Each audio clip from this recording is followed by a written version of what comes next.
Hey everybody, this is a quick video in case you have Yamaha TW-E3C wireless earbuds and you need to do a hard reset to the factory default settings on them. Now there's two reasons you would want to do this. The first is troubleshooting. If these earbuds are not connecting to Bluetooth, or they will not pair with your device, or if they keep disconnecting, or if you're only getting sound out of one ear, either the left ear or the right ear, a hard reset is a good way to fix a lot of these issues. You will need to set them up again because everything will be restored to its out-of-the-box default settings, which is the second reason you might want to do this. If you just want to have them delete all the pairing history so that you can get a fresh start with these earbuds as though they were new, we can go ahead and do that.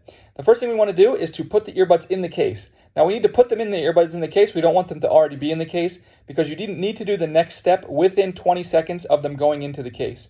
So within 20 seconds of them going into the case, we're going to press and hold the buttons on the back of both earbuds simultaneously for 10 seconds.